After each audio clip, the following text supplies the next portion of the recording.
I was away to start this episode the same way I started the last episode, and I was like, no, we can't just like keep singing the. It's not even. I was about to say the Backstreet Boys. Not even Eminem, but we can't keep doing that. Yeah. I mean, you can if you like. No, I don't think it's appropriate. I don't think it's appropriate. I'll tell you what else isn't appropriate. What? I am about to drop a C-bomb. I'm about to say a C word, and it's really inappropriate, and it makes me feel really, really terrible, but I absolutely have to do it. Sometimes you just have to. Yeah, so I'm just going to do it. I'm really sorry. Christmas. Oh, God, I'm so sorry. I'm so sorry that I've done that. But, yeah, we are, the two of us are Halloween queens. Yes. So it basically breaks our heart to mention that particular C word this side of Halloween. It really does. But what's happened is that loads of different companies are promoting the things they're doing over Christmas now, which means that people's calendars are going to fill up. So it means we have to dance to the beat of that drum and mention that particular C word so early on, which is disgusting. And literally, Christmas doesn't exist until November the 1st in my mind. But on this occasion, we have to change it up. We do. So we/I, it's a little bit complicated. This is where it gets really interesting. Are putting on some Christmas shows. Yes. So we decided that we were going to do just a couple, which extended to a couple more and a couple more. But we have learnt the lesson that we can't just go on tour.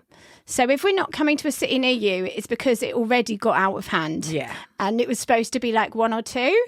So this is where we're capping it. What has also happened is I've had a bit of a realisation. Yep, go.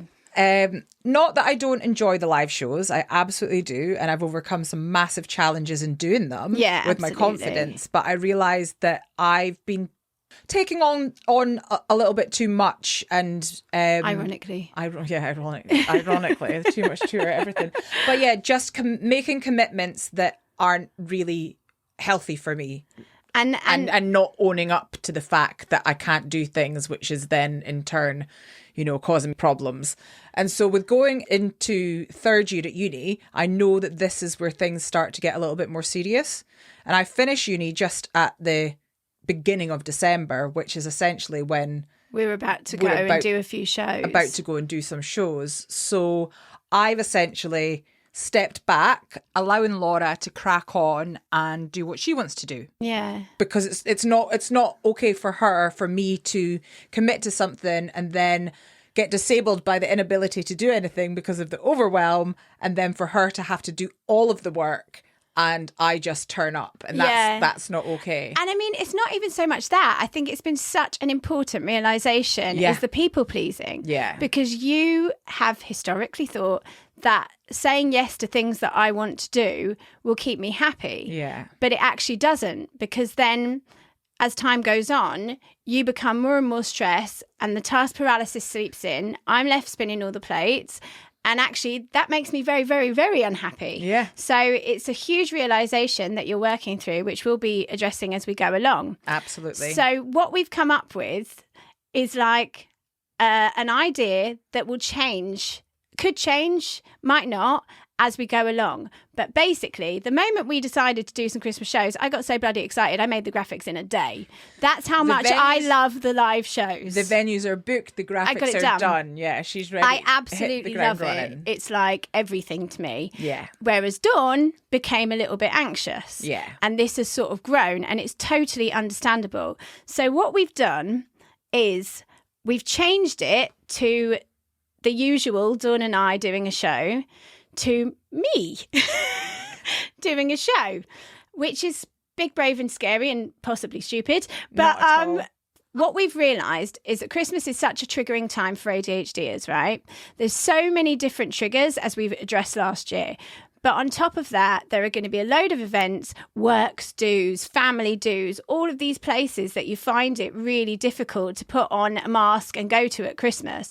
And what we really wanted to do was have a space for us ADHD AF family, chosen family when some people are not getting on with their family, to come together to the only Christmas event potentially that they don't have to wear a mask for. Yeah. And to connect to each other. So we've gone ahead with it. I'm really excited about it. And I've created an absolutely ridiculous concept. But I think that we still have to admit that there's every chance that Dawn will finish uni and she might want to come. Yeah. But taking the pressure off her means that she can focus on uni and not be stressed and not have one more thing to worry about. I can do what I want to do, which makes me happy. Yeah. The community gets to get together. And if Dawn shows up, she shows up. If she doesn't, she doesn't. But I can't market it that it's the two of us without the guarantee. And Dawn can't give the guarantee. So every which way. So I'm pushing out my show. Makes me feel physically sick. I love it. I love it. I'm so happy. Which will be ADHDF family, usual prizes and surprises. As it stands, my loose plan is that the first half will be usual ADHDF antics for anybody who came to the Too Much tour. And in the second half, it will have a Dickensian twist. But don't worry, I'm literally not asking you to come to like me doing a play and, or a musical or anything like that. It's going to be fun. It will be our usual too muchness. And it might be both of us. It might just be me. I've already got FOMO. So I would really, really love you to come. And I'm sure Dawn will be there for some of them anyway. And she would love you to come too. Yeah. And it's a chance for all of us to connect. And hopefully I'll have got the tickets sorted by the time this goes out. Yeah. And there'll be a link in the blurb and in the bio. And more information about where that is, because I've already been wittering on for too long. I was just going to add one more thing in, sorry. It was just to say that obviously it's not that I don't want to do the live shows. All it is that I can't commit to them. And it's not fair on Laura for me to pretend that I can. And it's not fair on you to have this looming anxiety when you've got a bloody degree to do. Exactly. So, yeah, it's about both of us looking after our needs and...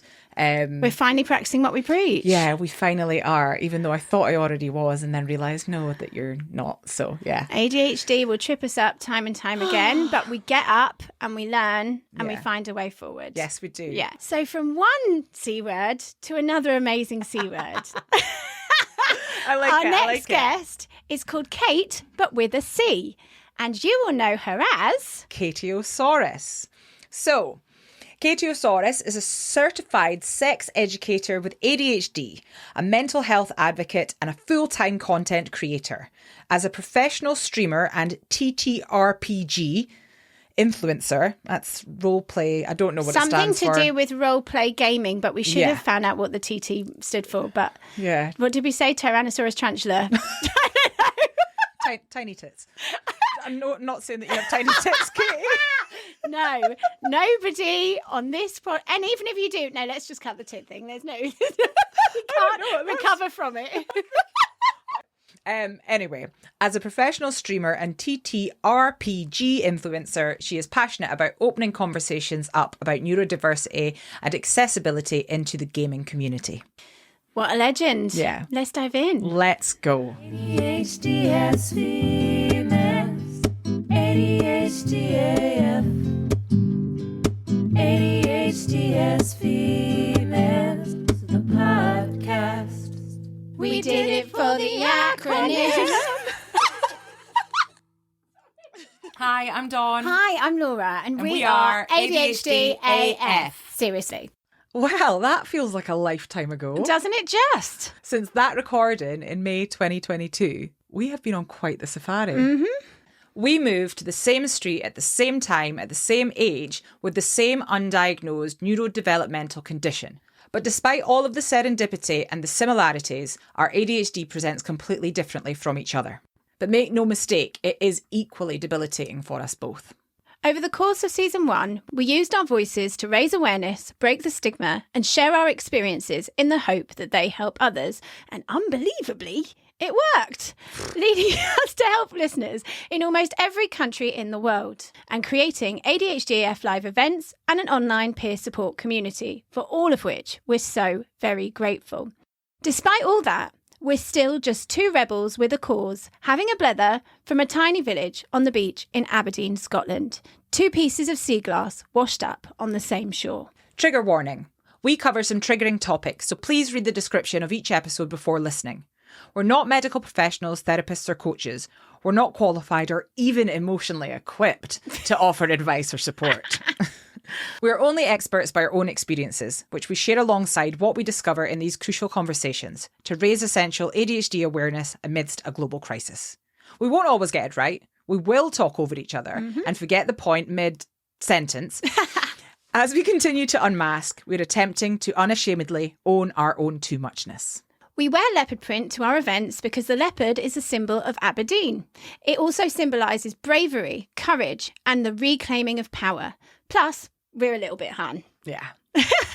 So that's why it's become the uniform of our leopard print army, our own special camouflage to unite the community. We're called ADHD as females purely for the acronym ADHD AF. Get it? Because we both have a juvenile sense of humour. But this is an inclusive space where all genders are so very welcome. Yes, they are. So join us as we continue to make some serious noise about this misunderstood condition to help others like us alongside raising awareness with a hope to influence systemic change so that those in need can be treated both medically and with the respect they deserve. We continue on this safari because hell hath no fury like two late-diagnosed ADHD women. ADHD as females, the podcast. Let's start with some quick-fire questions. Name? Cate Osborn, aka Catieosaurus. Location. I live in Atlanta, Georgia, in the United States. Occupation? I'm an ADHD content creator and neurodivergent sex educator, and I also professionally play Dungeons and Dragons, but somehow it all makes sense. Diagnosis status. Official. I was diagnosed with ADHD inattentive the day before my 30th birthday. So the next is early or late diagnosed. Late. Easy or traumatic? The lead up to the diagnosis was very traumatic, but the actual diagnosis was very easy, if that makes sense. Yes, yeah, totally. Are you a can't stop or can't start person? Yes. So, Both. yeah. Can't sleep or can't get up? Yes.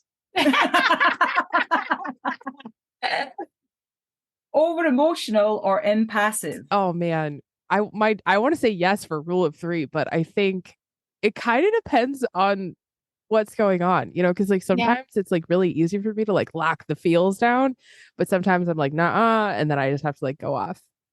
Yeah. So both. Both. Texting or talking? Texting.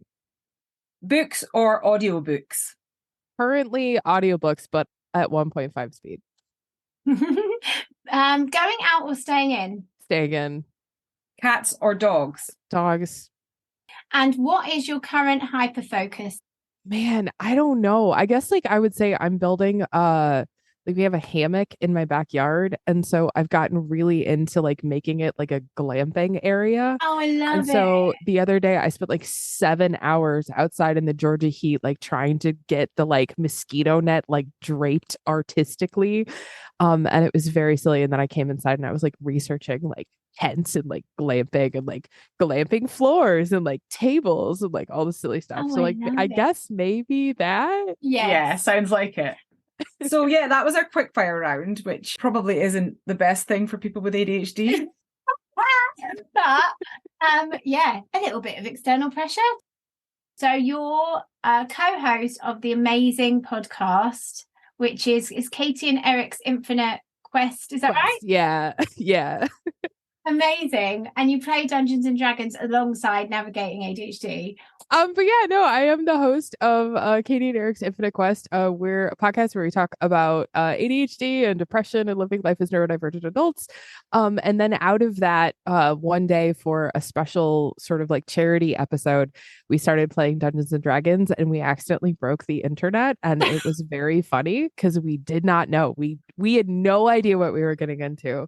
Yeah. And so we created these characters, but the sort of whole thing about it was that when we play D&D, we also have ADHD, right? Mhm. It's not like Yeah. our characters have ADHD. It's just that we, the players, do.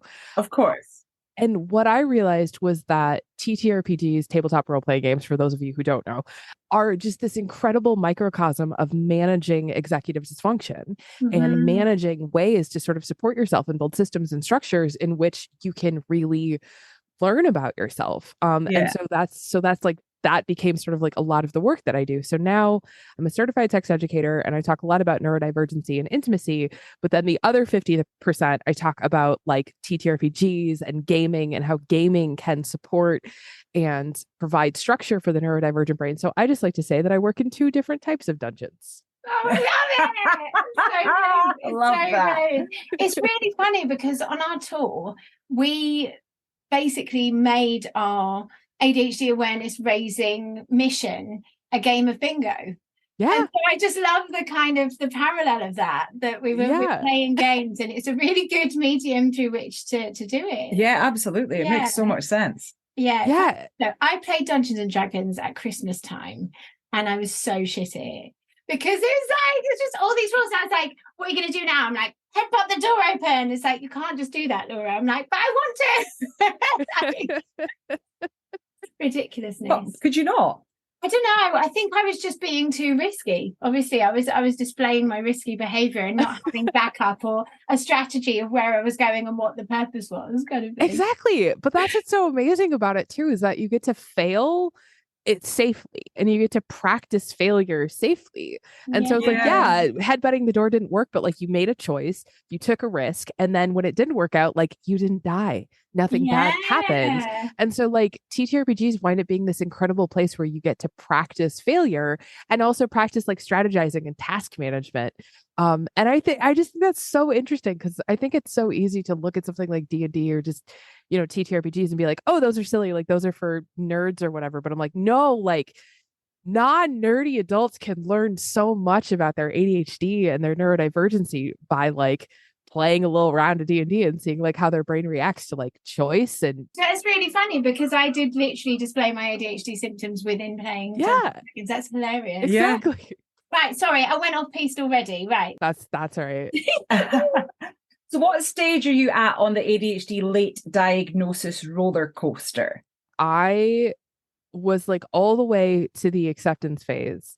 And then I accidentally stayed on the roller coaster again when it went through the station. And now I'm doing the same thing about autism. Like I'm going through that whole like, am I somewhere on the spectrum? Am I like an ASD person? Like, is this like, does this help explain a lot of like the struggles and the things that I've been experiencing? And so it's really interesting because it's like, it started out as a conversation just about ADHD.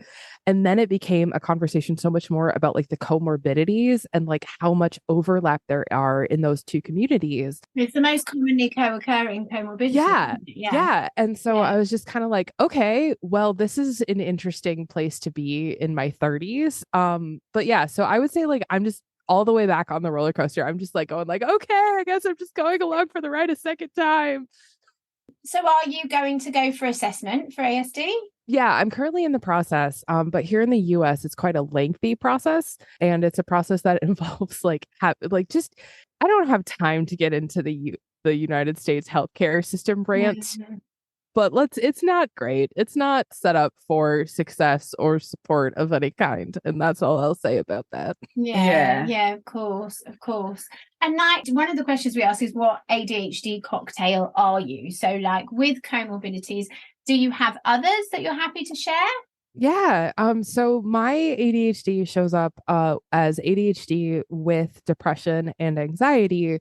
But like I said, part of that sort of process that I'm going through is trying to figure out, is it actually anxiety or have I just been somewhere on the spectrum the whole time? And I've been trying to sort of like fit this like square peg into this round hole of like, oh, assuredly, like all of these things will work. But yeah, and it's just really fascinating, like the more work that I do about how differently ADHD and like, that's why I love you guys, because, it's just like how different ADHD and ASD to a certain extent can show up in women, females, and it's just like, it's a really big conversation, I think. Oh, yeah, absolutely. And you hear about it conflicting, the symptoms conflicting against each other as well. So that can make things harder. Yeah. And I mean, that's like one of the big things for me where, the joke that I make is like, inside me, there are 2 wolves. But I don't know why I did a voice. I'm sorry. My entire brain was like, don't do the voice. And then I did the voice. But like, it's like one of those things where it's like, I crave structure. Like I desperately need structure. I need structure to function. I need structure to get by. But then there's this other side of me that hates it and is like constantly pushing against it. And it's like, no, you need new. So I keep revising my systems and I keep revising my structures because I go, oh, maybe there's this perfect way. And so I get trapped in this loop of not being able to do anything. Like my office behind this camera is laughably bad. And it's because I'm just in this place of like, well, it has to be perfect. It has to be a perfect system. There has to be a right way to do this with right rules. But also I can't do anything about it because I haven't found that way yet. And that's boring. And so it's just like such a strange way to sort of live in this like liminal gray space where like both parts of my brain are constantly sort of like fighting with each other. And it makes it very difficult to get stuff done. Yeah, I find that really relatable. My office is exactly the same. I have a new system that I just created on my wall with magnets and tables and everything for things that I need to do. And it was up a week and I've already forgotten about it. And it's like, right, I need to find something else to work. And I'm constantly battling, trying to be organized, but not being able to. Do you feel like the trying to find the systems and the structure actually holds you back from getting stuff done? Oh, so absolutely. So it's almost like its own form of procrastination because you're not actually getting to the point of doing the thing because you're so busy finding the right way to do the thing. Yeah, it's that all the way down. And what's really interesting is I'm actually in this really interesting place in my life right now where I didn't know I had ADHD until, like I said, the day before my 30th birthday. Do you mind me asking how long ago that was? That was 5 years ago. I'm 35. Yeah. Which in internet years is ancient. Yeah. And so like I lived my whole life being like, okay, I just can't do stuff. I'm just messy. I'm just this, I'm just that, I'm just the other thing.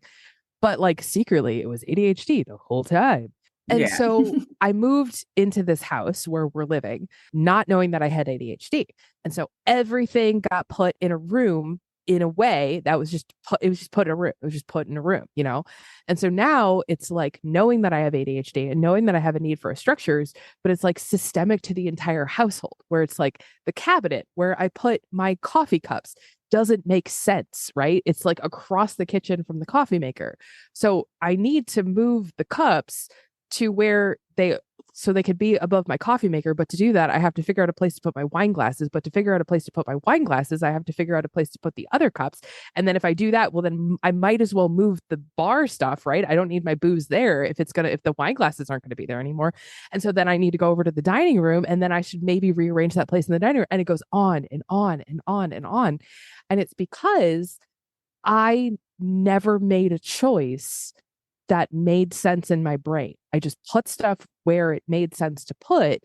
And now I'm like at the very top of that sort of like mountain going, I have to break this entire mountain down before anything can get fixed. And that's not true. That's a logical fallacy of like, I could just move the coffee cups, right? I could just do that. But my brain goes, no, you have to empty your entire house and put everything back one at a time or you're doing it wrong. And it's very exhausting, you know, it's an exhausting thing. I'm relating. I feel so like I'm listening hard. to you talking. I know. And I didn't want to say it because I didn't want to say it.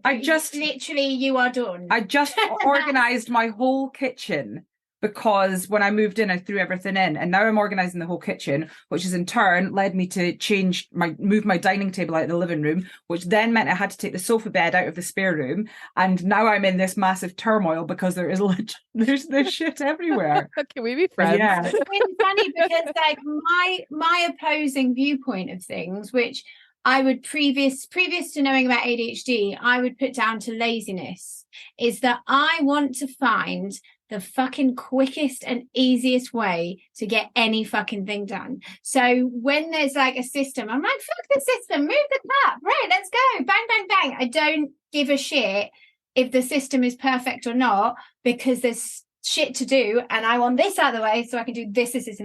And I can't, so it's completely the opposite way. I know, it's wild. It's like the complete opposite. Because I'm like, I need system. I want everything to be organized in its place. And it needs to be... goes into the system. Yeah. Like we started doing an office system. I can't think of the words, where you have a series of tasks you go, right, you do this, like you do a scheduling, that. Like an task app. management. But like a lot goes into the which one and this one, and do we do this and do we do that? Whereas I'd just be like, but in the time that we've spent researching which one's the best, we could have just done the tasks. Yeah. Do you see what I mean? We still haven't used it. Oh yeah, totally get it, because there is time that needs to go into it, but it's making that time to actually sit down and do it. I have a theory about it. Like I feel like what is actually happening, and because I used to be consumed by that too, of like, oh, I'm just lazy. Like it would just be so much easier to just move the cups. Yeah. But what I realized is that I think those two different perspectives are sort of looking at the same thing and needing the same thing, but you're approaching it from two different things, right? So like when you're prospecting and you're looking at these systems and you're like, oh, I have to move the thing, so I have to move my table, so I have to redo my bedroom, or like whatever, you're trying to find the path of least resistance, right? And that's the same thing that happens when you also get into that kind of like lazy brain of like, just do the thing, stop, and I think like if you boil it down, it's because at the end of the day, both of those perspectives come from the place of, when you have ADHD, everything is changeable all the time, right? Everything can change at the drop of a hat. Nothing really sticks for too very long. Sometimes the path of least resistance is just do it, just get it done. But sometimes creating the path involves like, you got to lay some bricks down and you got to clear the weeds out first. And then there's a path that you can like consistently walk down. And so like I live in both of those worlds all the time too, where sometimes I'm like, oh my gosh, I'm just going to move the coffee mugs, which I did the other day. And I was so proud of myself. But then I still go into the kitchen and I go, I should move this kitchen island. I should put this in a different room. Like, and so it's like, I think you can live in both worlds at the same time. Yeah. Like, it's just about that need for like not losing what you're trying to do on the way to do the thing that you're trying to do. Yeah. It's hard when you have ADHD. Absolutely. And I think, the thing that's funny as well with both of us, like having our different perspectives, there's also the fact that our symptoms fluctuate with our hormones. Yeah. There's like so many different variables at all time. I built an entire platform on that one fact. So yes, I do know. A shocking amount of people don't too. That's like so much of the work that I do is about hormones and just like the interaction of like your ADHD and like sex and intimacy and how that all plays into each other. And it is honestly, it's upsetting to me how much people don't know that. And I really think it has to do with just the like bias inherent in like a lot of ADHD research, where it's like, 100%. Yeah, 100%. But what we found out is that seemingly the only thing that GPs know less about, or as little about, is the menopause. Yeah. Because nobody goes through that, right? Yeah. So why would they need to know about that? I read it was just a book, and I cannot remember the name of it, and now I feel really bad. But so for context, I have 2 master's degrees in Shakespeare, because of course I do. I'm a sex educator. Yeah, it makes a lot of sense, right? I was gonna be a Shakespeare professor. I was gonna teach Shakespeare at university. That's what I wanted to do for my job. And I spent years working up to that. And then I worked 6 months at a university, and it was the worst experience I ever had. And I realized that I hated it. I hated being a teacher. I was not very good at it. And I was like, okay, what do I do now? So now I talk about sex on the internet. It's fine. Why did you hate it? Because I realized it was actually, I'm really glad that it happens.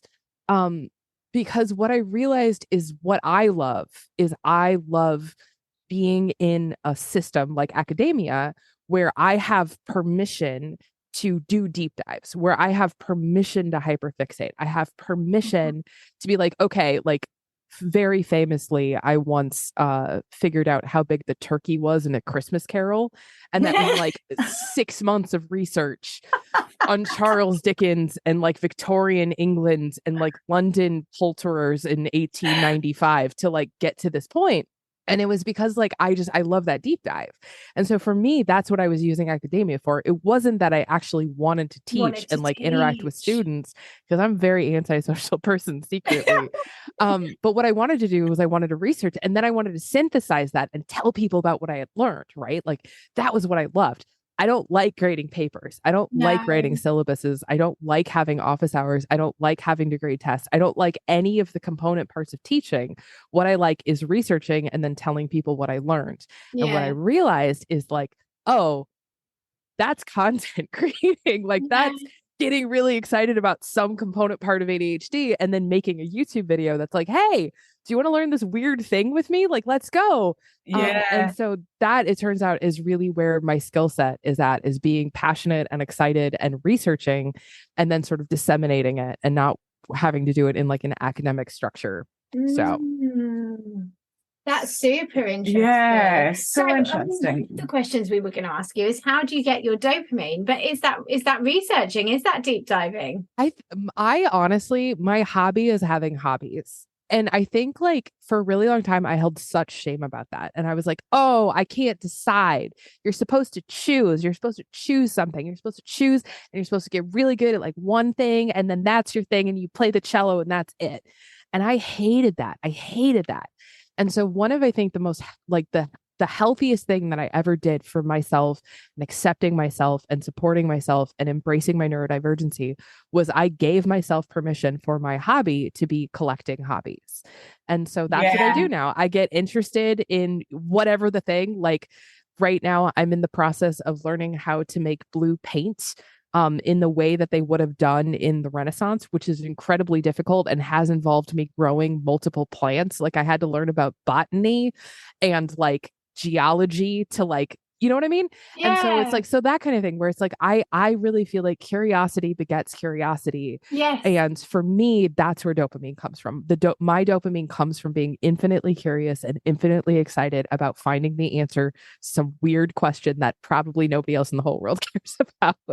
Like, how big was the turkey? Yeah. I really relate to that, actually. I really, really relate to that. Polly Yates. Yeah. Like I just literally, stupid shit that wouldn't matter to anybody. I desperately want to know about it. And the more I can find out about it and the more geeky I get into it, the more excited I am about it. Yeah. And then I'll just randomly spit some facts about absolute bullshit that nobody cares about, but I'm really excited that I know about it. We were at an event and we were talking about, someone else was saying this is how, you know, they've got lots of hobbies and stuff and they've always felt like a jack of all trades is a saying. And we didn't know the whole saying. Yeah. And so the jack of all trades, master of none, but there's another line to it. So, I didn't know that. And I didn't know it either. And it's a jack of all trades is a master of none, but oftentimes better than a master of one. Changes everything. Exactly. And I've spent my whole life, even on my uni application, I wrote, I'm a jack of all trades, but I'm ready to be a master of one. Yeah. And since I've started uni, I realized what's wrong with being a jack of all trades. Like I've spent my whole life feeling like you, shameful about the fact that I'm good at lots of things and I'm not interested in lots of but things, always felt like I've never been great at anything. And I've always thought that was such a negative. But now I realise that actually I can be good at loads of things. There's nothing wrong with that. Actually, that just lends really well to us, you know, being excited about different things. And if we do lose interest in something, we can move on to the other thing without shame. You can go back to it at any point. Yeah. You can pick it up. And also, like, I don't know about you, but like, I feel like if I put something down and then I come back to it a year later, a lot of times I'm like, oh my gosh, that other skill that I picked up over here now totally makes sense with like, art or whatever. Like, oh, now I understand more about perspective, or I understand more about how paint is made, or like whatever. Yeah. And then it begets like more curiosity about the thing that you put down. And I'm like, what is so bad about that? Like, maybe I just want to play the cello for 4 months a year and that's fine. Yeah. And I think what's really good about it as well is if you have one of these hobbies that you've collected and put down, is that when you come back to it, sometimes you actually forget like how good it was, and then you get immersed in it again. Yeah. And it feels really good. It's like, oh, I forgot how much I love this. Yeah. And it might only be for a couple of weeks, but you kind of like fall in and out of love with all these different things, and it's such a great feeling. Yeah, and like the component pieces of it too, because like that's what happened to me recently with where like I started out, I was like, I want to play the cello. I was like, I've always wanted to learn how to play the cello. I want to play the cello. So I tried to play the cello for like 6 months. It didn't go so well, and then I like put it down, and I was like, got mad, and I was like, oh, I can't play the cello. Failure. Fail. And then my partner started. He moved in, and so he set up his woodworking shop. And so he's been doing like woodworking and stuff. And I realized what I'm actually interested in is like the resonance of the cello and how do they build these instruments to make them sound the way that they do. And so like literally I've been on this like super deep dive for like a couple of weeks about like luthier work and like how do you make a cello and how do they like sound the way that they sound and why do they sound? And it's like because I had the cello, I put it down, I got frustrated. And then my partner was like, did this other thing. And I got curious about that. And I went, wait, those two things are connected. Yeah. You know what I mean? And I'm like, why, like, imagine if I had just been like, I'm a bad person for not learning the cello. I'm going to throw my cello away and never think about it again. And I'm like, no, because now I know a weird amount about like luthier skills and like repairing instruments and like how they're made. And like, that's fascinating. That's amazing. Absolutely. So you said that you were diagnosed at 30. Yes. So what do you feel that undiagnosed ADHD has cost you? Oh, well, thousands of dollars to start. I mean, oh gosh, this is a really good segue, and it's I feel guilty for how well this is going to fit in. I feel like I'm strategizing my own podcast appearance. We're here for it. But like for me, I really feel like so the work that I do now is I'm a certified sex educator, and I talk a lot about neurodivergency and intimacy and how neurodivergency can show up and affect relationships. And I think all of that work really comes from the fact that for a very long time, living as an undiagnosed neurodivergent person, I lost my sense of self. And I lost the ability to know what I want. And I lost the ability to sort of understand what and how I was feeling. And I also lost a sense of connection with my own body. And I think that that is not an uncommon experience for a lot of people who are late diagnosed. Because like for me, you know, when you're a little kid, right, and you're emotionally dysregulated or you're struggling with executive dysfunction, you don't have words for that. You don't have a way to explain like, no, mom, you don't understand. But like when I look at this pile of mess, I get completely overwhelmed and it makes me want to die. And then I get scared and frustrated and then I freak out and I start crying. You just get told like, sorry, you need to keep your room clean and you need to stop being a baby about it. And so when you're a kid, it can be very easy to sort of take that, right? And be like, okay, well, then I must be wrong. Like my caregivers, my teachers, the people in authority over me are telling me that like, I shouldn't be this way. I shouldn't do this thing. And so it can be really easy to then start like detaching. But then what happens, and that's aside from like all of the other comorbidity stuff where we're talking about like interoception, where it can be very hard to like interpret your body signals. Also something I struggle with. Alexithymia, interpreting your emotions, also something I struggle with. But so you get to this point as an adult where you've lost connection with yourself, right? What do I want?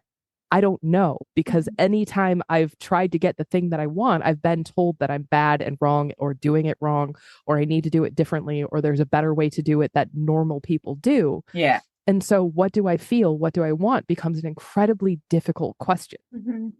And then out of that comes conversations about relationships and intimacy. How do I have a fulfilling relationship with somebody when I don't know what I want, when I don't know what I feel, when I don't know who I am, right?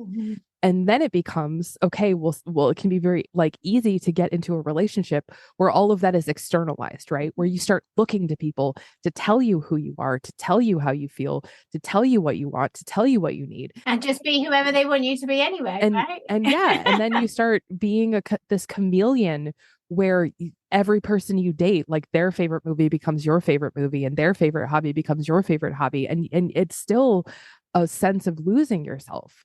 And so it can be terrifying, first off, to realize that, because wow, that took me a lot of therapy to figure out. But like that I think for a really long time is what I lost, was that ability to know what I want, how I felt, what I wanted, when I wanted it, and that I wasn't bad and weird and wrong for needing these things or wanting those things. And so like this work that I do is a part of reclaiming that. And it's a part of saying, no, like I am going to be the person who decides how I feel. I don't need somebody else to tell me that for me. I'm going to be the person who decides how I like pleasure and how I receive pleasure. And I don't need somebody to dictate that for me. And so, yeah, like that I think is the biggest thing that I lost was that sense of self and how wrapped up that was in being an undiagnosed neurodivergent person. Yeah, 100%. And that's massive. That's your whole identity, you know? Yeah. And I again, it's like I really relate with that because that was me for most of my life. I was everybody else before my diagnosis. Yeah. And I'm still learning that. Like, I want to be very clear to your lovely listeners. Like, I am not pretending like I am like the expert in that. It's just like that was like the precipice, right? Like that was like the leap that I had to take to even start like doing this. And, you know, even now though, like I'll be on like TikTok and like somebody makes a really good video about ADHD and I'm like, I'm dumb and bad and I don't know anything and I should just quit right now. If you're finding this podcast helpful and you're in a position to do so, please join our Patreon peer support community via the link in the blurb of this episode. For unheard bonus and full interview video content and behind the scenes exclusives, including a next guest spoiler and first dibs and discounts on our handmade and ethically created merchandise and apparel and live events tickets. Also blogs, vlogs, live community Zoom blethers, monthly advice from an ADHD coach, body doubling, and access to our Discord, filled with literally like-minded legends from all around the globe, including ourselves, who totally get it, who you can lean on, learn from, and blether with any time. Because the only people who know what it's like aboard the late ADHD diagnosis roller coaster are the other passengers. We've created this platform in order to support ourselves financially, to be able to continue creating ADHD AF and for our podcast to remain ad-free. If you don't have the funds, there are other peer support platforms available. Check out the resources page on ADHDasfemales.com. If you can support us, in turn, you will receive the support of our community, a full circle of support for the leopard print army. We spent our entire lives feeling like aliens, only to discover there's a whole planet of us. So hop aboard the spaceship and join us at patreon.com/ADHDasfemales. If you would like to support us without joining the community, you can make a donation via our Buy Me a Coffee page, buymeacoffee.com/ADHDasfemales. Both of us and the entire ADHD AF community really, really appreciate your support. We really do. What would you like our listeners to know? So what would you like to be the biggest takeaways for anybody listening from this episode? What, you know, you've got all this knowledge and you do all this amazing work. So give it to us. What's important? I think my biggest takeaway that I would love for your listeners to know is that ADHD and neurodivergency as a whole affects intimacy and affects relationships. And it can be really easy to think of ADHD as, you know, the thing that you struggle with your chores or returning emails or like your house is messy or whatever. But that doesn't stop when you get to the bedroom, right? Like there isn't like a magic like ADHD off button that happens when you start, you know, being intimate with your partner. And so the executive functioning and the emotional regulation that you may struggle with in like, we'll say real life, it also applies to intimacy, right? Mm-hmm. Yeah. And so it can be really easy. It can be so easy to feel like you're doing something wrong. You know, like, oh my gosh, I get bored when I'm being intimate with my partner, or I get distracted when I'm being intimate with my partner, or I don't know what I want when it comes to intimacy. I don't know how I feel about intimacy. And all of those things are, one, absolutely normal, two, a lived experience of a huge percentage of the ADHD population, and three, something that you can absolutely build systems and ways of supporting yourself through and navigating through and building better and more powerful relationships and more intimate partnerships with your partners. I'm just going to keep saying partners a weird amount of times. But it's also one of those things where I think it can be really overwhelming to start. And this is my sort of like fatal flaw and toxic trait when I go on podcasts is I start like throwing out all the big words and you go, oh my gosh, that's so much to internalize.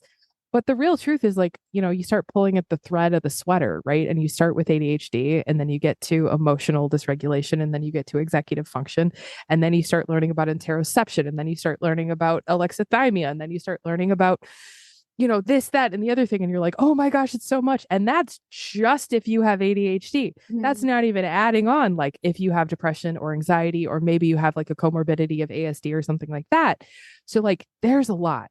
And so the takeaway that I really want people to have is like, you don't have to fix it all at once. You don't have to figure it out all at once. You can try, you can experiment. There are, so many different ways of getting around the challenges that you might be feeling when it comes to intimacy and relationships. So give yourself space, give yourself time, give yourself the grace and kindness and compassion to support yourself through it the way that you would support, your best friend having a hard time. Yeah, that's amazing. Wise words. Yeah, like the intimacy side of it, or sex in general, like it's a really interesting one. We have an online community and the sex channel is really used quite a lot, isn't it? And it there does just seem to be such a divide in that people who are either hypersexual or just completely disinterested, like obviously as the extremes, and there's everything in between, but it is a really, really interesting thing. Or people like, in terms of the hypersexual, perhaps that is where they get their dopamine and their escapism and whatever else. And others like, I'd never considered it. I mean, because obviously we're just learning about this stuff. We don't know. Like, I guess in my mind, I'd just seen it a bit like as an inattentive trait, to be less engaged. Yeah. But actually, it's super interesting what you're saying, is that this idea of like, you don't know necessarily how you feel, or you can't tap into it, or you're not in the groove of it, kind of thing. Yeah. Like I've always classed myself as hypersexual, but in a lot of my intimate relationships, I have focused on pleasing the partner. So never really getting from the intimacy what I want. But the validation is what you want from it. But validation, exactly, but not actually getting the sexual gratification. So you get the validation in the moment, and then afterwards you feel rubbish because, well, you didn't get the sexual gratification, and they haven't the been validation considerate of your needs, and that validation was in the moment, and it only lasts as long as that intimate moment lasts. And then you're left with nothing. all of the feelings of guilt, shame, everything else that follows.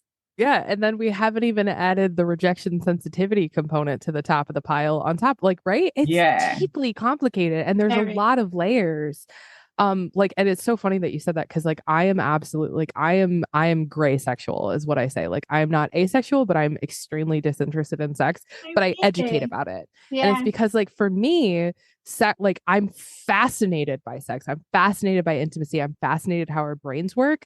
But like if you're like, do you want to have sex? Or do you want to have a pizza? Like 99% of the time I'm gonna be like, I'll have a pizza. Like, at least I know the pizza is gonna be good. Yes, that's a fact, right?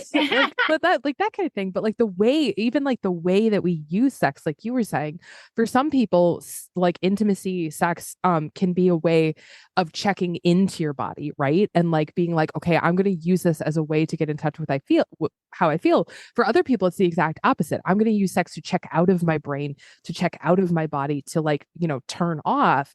And so again, a lot of it really comes back to knowing yourself, knowing your needs, knowing your wants. And again, like I do a lot of like kink and BDSM education about like neurodivergency. So like that's like specifically my wheelhouse. But like the tools and like the structures that we use in intimacy, those can be so educational when it comes to, am I in touch with myself? Am I in touch with my wants? Am I in touch with my needs? Am I people pleasing? Am I acting from a place of like avoiding rejection sensitivity? Like, is it because I don't know what I want? And I feel like it's so much and it's so complicated. And every single time I talk about this on any sort of podcast or interview that I do, I go, So that's the tip of the iceberg. Yeah. And if you would like 1,000 more, you know what I mean? Because it's just like, I don't even know where to start sometimes, because it's so much. And I think it's so easy to be like, yeah, my ADHD affects intimacy, but it's like, it affects intimacy. Yeah. The thing is as well, there's something else that's been really topical at the moment on the Discord. Somebody actually said the phrase, I wish I could quote it actually because I can't remember, and it's a bold statement because I don't know where the figures are to back it up, but it's an interesting observation. And they were saying that I think she might have even said all, but we won't quote her with that. But I think she said something like, most neurodivergent people are queer. And if they say that they're not, then they're just sort of lying or something. So it's probably said in jest, but it was an interesting thing to watch develop as an idea as people were talking, because everyone was like, yeah, like actually, it's super interesting. Yeah, and there actually has been research done on that as well.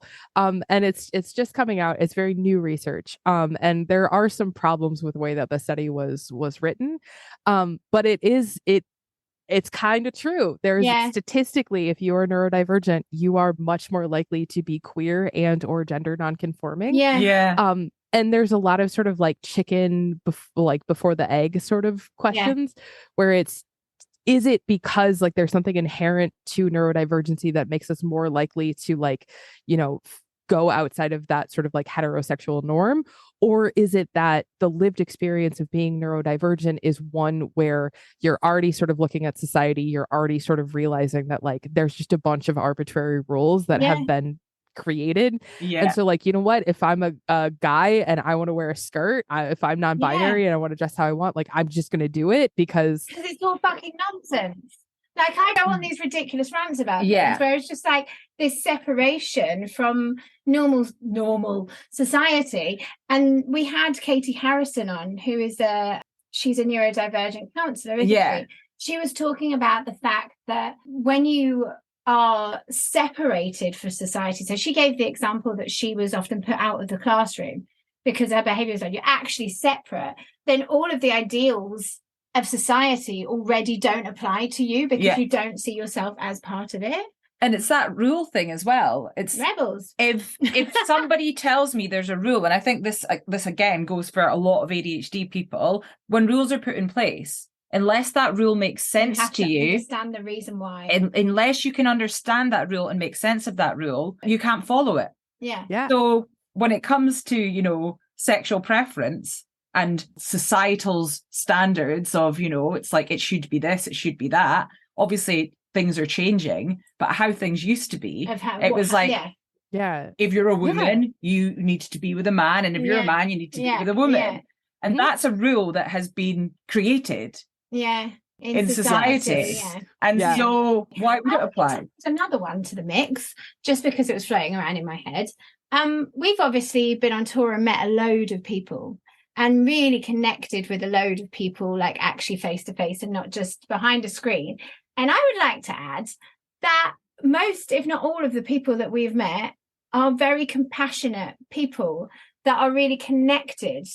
And so, that kind of lends itself, in my mind anyway, to like pansexuality. Like we're just connecting on a human level, and it doesn't really matter about gender at all, because you could fall in love with anybody because you're just wide open heart. That's a bit hippie that I've just thrown out. It's so funny that you said that, because that is like kind of my two sort of earliest thoughts about like intimacy is, one, I didn't understand why you had to get married, because how could one person be like, I have more than one friend.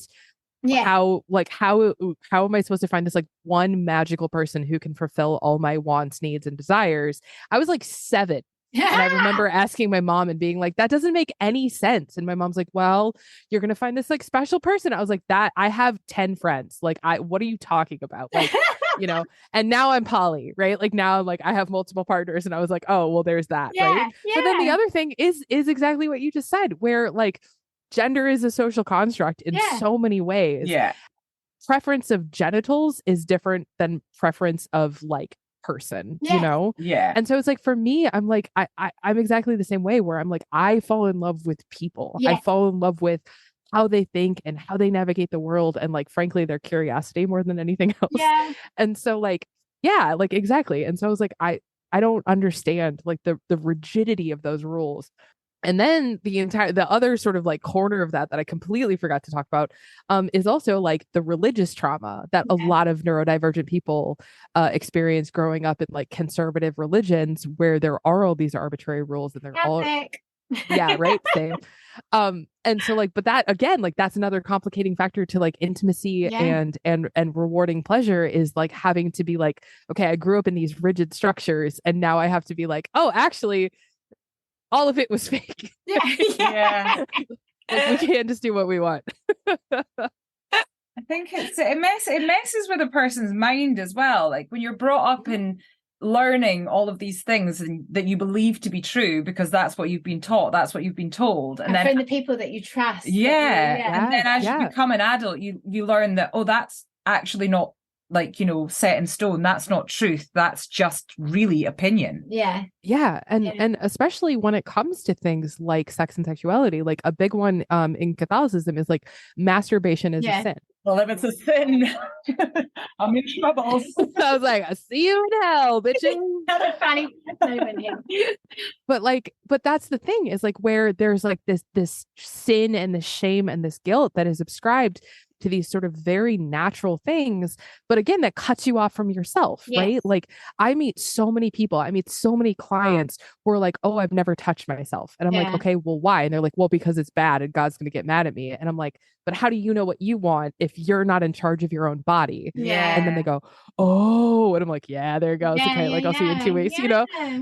And so like that kind of thing as well. And so like it becomes just this like layer upon layer upon layer of challenges that the neurodivergent person has to sort of like navigate through before we can even get to the point of like being able to enjoy pleasure and honestly accept pleasure and receive pleasure. I do a lot of work with something called the Wheel of Consent, which is about sort of giving and receiving pleasure and how we take pleasure and how we accept pleasure. And it's fascinating work, and it is sort of like directly applicable to the neurodivergent brain, because sometimes it's really easy to give because we know the rules of giving, right? We know the rules of like people pleasing and like, oh, I know what my partner wants. And so we can give and give and give and give and give. But just like you were saying earlier, there's a very big difference between giving and receiving. And it can be so easy to give so much of yourself that you have nothing left to give. And then you don't know how to receive back. You don't know how to take any of that back. And then you're just sort of left again with that like lack of self and lack of fulfillment that comes from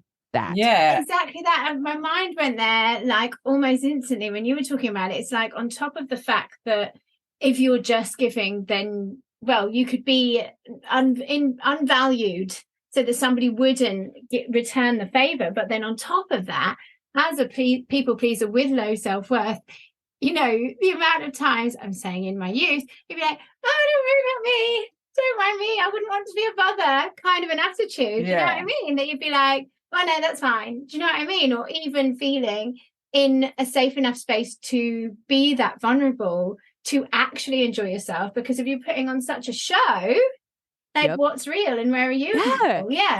Exactly. Like it's so much of that. And it's so big. Like it's so big. And like that's honestly, I think part of the reason why I love to do this work too, because it's like I can focus on like one aspect of it and get really interested and then be like, I'm bored of that. Like let's go talk about religious trauma or something. So fascinating. I just feel like, oh, I want to know more about this. And absolutely. So what I would like to know, right, is so you've said what you would like our listeners to know about ADHD. What would you like the world to know about ADHD? If you could bust a misconception, if there is something that you could just scream aloud, what would you like the world to know? Oh man, that's a really tough question. I think my answer is that it is vital to understand that ADHD is legitimate. It is a real thing that exists. But past that, ADHD is not a question of just trying harder or just finding the right planner or just finding the perfect bowl to keep your keys, and then all of your problems are solved. ADHD is a neurodevelopmental disorder, which means that you are born with it. Your brain is structured differently than people without ADHD. And that affects every moment of every day of your entire life, from the moment you wake up to the moment you attempt to go to bed and lie in bed and can't fall asleep for 3.5 hours, because that's also part of having ADHD. And the scope and the size and the depth and the breadth of ADHD is so much more serious and so much more impactful than just, lol, I'm so disorganized, I have ADHD. It's people with ADHD have a higher rate of depression. They have a higher rate of anxiety. They have a higher rate of alcoholism and substance use disorder. They have a higher risk of eating disorders. They have a higher risk of gambling problems. They have a higher divorce rate. They have a higher rate of cavities from like not brushing their teeth properly. They have a higher rate of automobile accidents. Like, ADHD affects every part of our lives. And you can try hard, but ADHD has a 100% relapse rate and a 100% fail rate, because ultimately, no matter how hard you try, you are going to forget your keys and you are going to run late. And so forgiveness and compassion and patience and understanding for people living with ADHD, that they are trying hard, that they may be trying harder than you can possibly comprehend and possibly imagine, but our brains are built differently than yours. And so it's going to look different than yours. And our just trying can be us desperately holding on for some semblance of normalcy. So just be fucking nice. Yes. Oh, got me emotional. At least it was welling up for half of that, at least. Thank you. Can we just have you on every week? Because you're Sure. great. Honestly, that was wonderful. Yeah. And it's really nice, because that's what we're always banging on about. I literally wrote an angry email today for somebody in our community who's being fobbed off by their GP. And I was listing everything that you said: alcoholism, drug abuse, blah, blah, blah, wasn't I? All of it, divorce, everything you said. I was like, oh my God, I literally just wrote that list about an hour ago. That's lovely. I haven't heard anybody else do a rant like that. So I thank you. I love a good rant. It's why it's so important to spread awareness, because I think absolutely misconceptions are so fucking dangerous.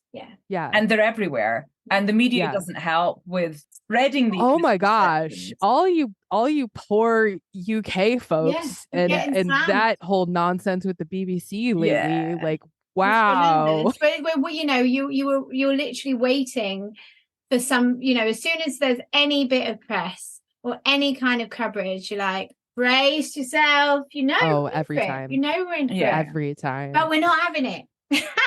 I was like, nah. But yeah, it's just that. It's spreading the awareness so that people can get the understanding. They can see that they need to develop compassion for people and forgiveness and all of the things that you just listed. Because it's literally, that's, you know, on the tour, those are the two sides of what we were trying to do, was like unite the community, because so many of us have just felt like aliens all our lives, to find out that there is a whole planet of us and we are all in it together and we are stronger together. And on the other hand is compassion. Look around you. All of those people that you are judging daily are likely battling a neurodevelopmental disorder. So be kind. It's exactly that. If you could implement change to the diagnostic process, what would it be? I would make it accessible. Like, I know that's really simple, but like, especially in living in America where we don't have socialized medicine to the same extent that you all do, I cannot begin to explain the difficulty and the privilege that comes with even being able to access a diagnosis. Period. And there's so many people, you know, we have this very, I think, valid conversation in the neurodivergent community about self-diagnosis, but for a lot of people, especially in places where we don't have access to like socialized medicine and we have to rely on insurance or out-of-pocket costs, sometimes self-diagnosis is all we have. You know? And so like I would make it more accessible, and I would also I would make it so much more diverse, you know, and really representative of, I think, the just vast lived experiences of neurodivergent people, instead of having it be like, well, do you fit the same criteria as these 17 white boys were 30 years ago? Like, great, cool, thanks. The other thing that I feel like we've like really lost along the way is like when like the ADHD like diagnostic criteria, like the internet didn't exist, right? Like so much about society has changed since even like those diagnostic criteria were like written and developed. And it's just like, what are we doing? Like, why are we still using this same group of like white 7-year-old boys to be like the deciding factor of like an entire global population of people who are like provably struggling with this thing? It drives me bonkers. Yeah. So, you know, self-diagnosis is absolutely valid, and it has to be, because, you know, so many people are not going to get diagnosed. Yeah.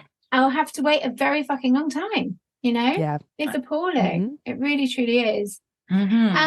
So what would you say is your greatest ADHD struggle?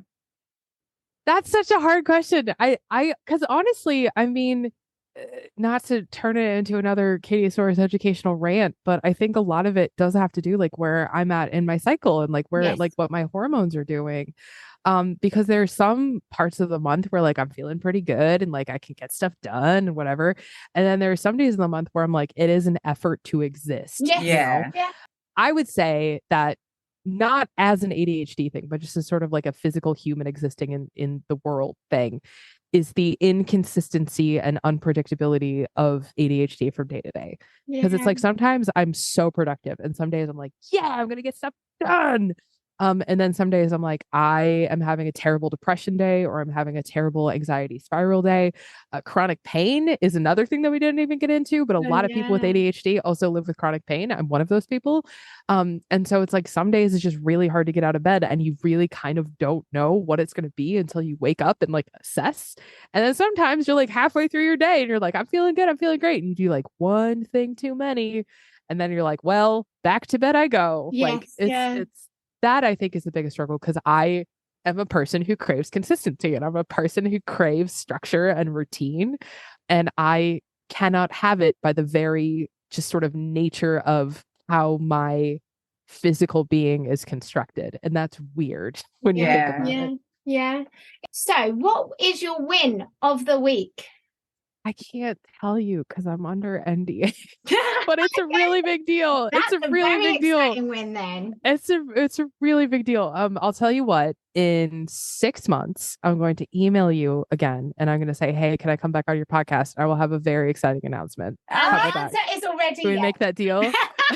Absolutely. But I'll say my mini win of the week is that I got a voicemail from a person that I had to sort of like break ties with, and I was like so anxious, and I was like, oh my god, I have to like listen to this thing, and they're going to be yelling at me, and they're going to be so mad at me, and like whatever. And then I listened, and it was a 3-minute butt dial, and it was just them like talking to their cat, and I was like, cool. And then I was like really proud of myself because I was like so courageous and like listened to this voicemail. And it was just like, oh, it was literally just a butt dial. And so that's my mini win of the week.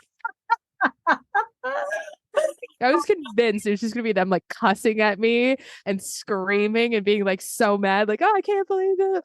You're so bad. I did not see where that was going. That's brilliant. That's really funny. Oh, that's so good. And finally, the big question. Yeah, what is the most ADHD thing you've done this week? Existed. Existed. Oh, actually, okay. I have a very funny story.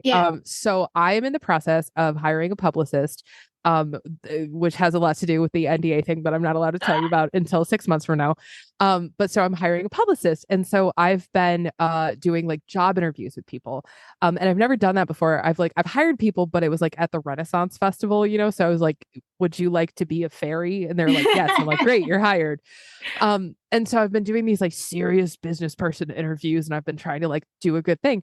And I was making content for my OnlyFans, and I was dressed like a pirate, which is a long story that we can get into later. And I had lost track of time. And so I look at the clock and I realize I have like a 1:30 interview and it is now 1:29. And so I had to conduct a professional, like, yes, I'm a person that you would like to work with in the publicist capacity while dressed like a fucking pirate. And it was very funny. And thankfully she was very cool about it. She's very nice about it. And she was just like, yeah, like, and I was like, yeah, sorry, I'm just like a pirate. I was doing something. And she's like, no prob. That's cool. Oh my so Lord, anyway, brilliant. you'd like to know what it would be like working for me. Here's your intro course. That is so good. I love that. Is that us? Is there anything else that you would like to add? I think you're great. No, I don't know. I can't think of anything. My ADHD toxic trait is that I start talking about something and then I like Doctor Strange and I can see the entire multiverse and it's just like I could go in any direction, but like choosing is very difficult. Yeah. So I think I'm good. Yeah, good. Well, honestly, I've absolutely loved this. Yeah. Thank you both so much for having me. Oh, you're so welcome. It's been such a great interview. We've really enjoyed it. There's so many pearls, so much fun. Dungeons and Dragons for the win. I know. I want to start playing Dungeons and Dragons Well, now. That's going to be my next type of focus. We should play. Well, I'll tell you what. You're cool. Okay. So, do you know Jessica McCabe and Danny Donovan? They do like ADHD content stuff. I probably do. Are they known? Jessica is How to ADHD on YouTube. Yeah. And then Danny Donovan is the one who did the anti-planner. But we're friends and we play D&D. And so you should come play D&D and then we can all just play ADHD. Oh my God. I'd totally be up for that. You don't even have to know how to play Dungeons and Dragons to play Dungeons and Dragons. I got you. We're going to figure this out. It'll be amazing. We'll do like a charity stream or something. We'll do some like goofy raise money for ADHD or something. Yeah, I'm up for that. Oh, amazing. Well, listen, thank you ever so much. It's been so lovely. And we can't wait for you to tell us in 6 months what the thing is and come back on the podcast. That would be amazing. I would love that. And yeah, thanks. Thanks. Oh, you're so welcome. Thank you so much. Today, and we look forward to seeing you again. Yeah, thank you. Bye. Okay, what's a pirate's favourite letter? Arr! Ah, you would think that, but it is the C. Oh, God. How excited were you to tell that joke? Really excited. It's a good one. It's a good one. I'll give you that. Honestly, I think that might be my favourite most ADHD thing ever. It's brilliant. Yeah, it really is. It's superb. Interviewing someone dressed as a pirate and them not knowing or thinking them. Yeah, just it's so funny. God, she's just everything, isn't she, Katie? Yeah, I really took a lot away from that because I felt similar to her in lots of ways, but also very different to her. Yeah. In the fact that I wanted to be like her. Yeah. I wanted this person that is authentically them and knows exactly who they are. Yeah. And that was a big kind of turning point for me, I guess. Yeah. And I guess that segues into my most ADHD thing this week as well, because spill it. My most ADHD thing is, and it's funny because I've spoken about this before, is thinking that I've got it all figured out when I don't have it all figured out. And again, I've tripped myself up. And I've had some big confronting realizations that I've still been making the same mistakes. So I realised that I've still got a lot of work to do. And it's like, it is the shame eradication and that it's really hard admitting that. But I know that that's okay. I mean, the thing is really interesting because obviously Cate says in the episode, like ADHD has 100% relapse rate. Yeah. And obviously what has happened has played out before and it's left us both falling into a hole. Yeah. ADHD has tripped us both up again. Yeah. And that's what we realised is we've both repeated historical behavioural patterns. But I'll tell you where the good thing is that we have, or you have, like leveled up a bit more. Yeah. So it's like you can see that the trick is that you think that you've got to where you're going, but the realization is that actually you're never going to get there. Yeah. Every day we change into different people. And the problem is that these historical lifetime patterns of behavior, you can't lose them overnight. Yeah. But as you identify them and as you go along, you're leveling up as you're changing and growing. And It's that's like another layer of the onion being peeled back, or like another mask being taken off. 100%. I thought I'd removed all my masks, and then I realised, I'd removed some of them in some areas, but I hadn't removed them all, and I didn't realise I was still wearing them because I was in denial about that. Yeah, because you're masking from yourself. We've talked about that. Yeah.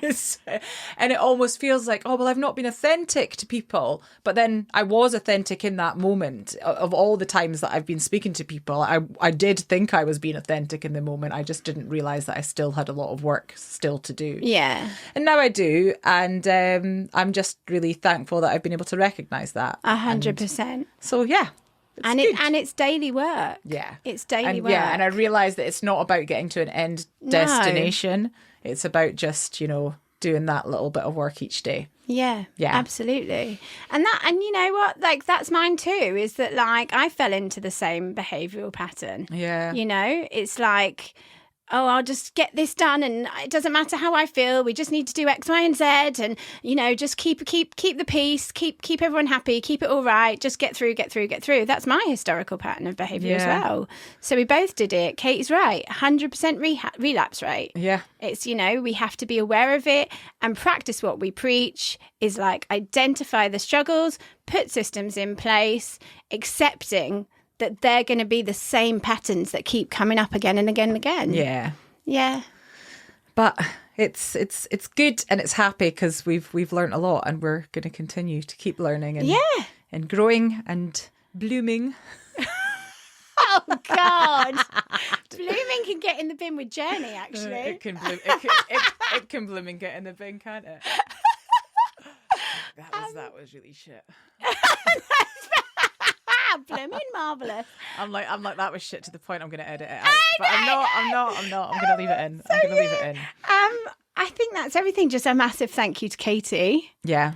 And are there tickets going to be on sale for the show? Do we know? I'm going for it. I'm saying so. Okay. Well, get tickets. So get tickets, come together as a community to support each other at a triggering time and have a giggle, win some prizes and watch me make a complete tit out of myself on my own, potentially.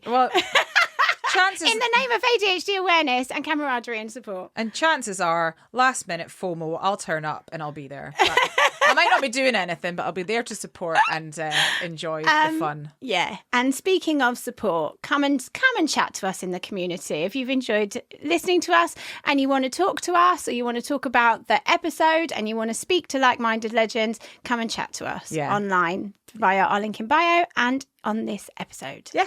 Lots of love. Cheerio. Bye. ADHD as females. ADHD AF. ADHD as females. The podcast. We did it for the acronym.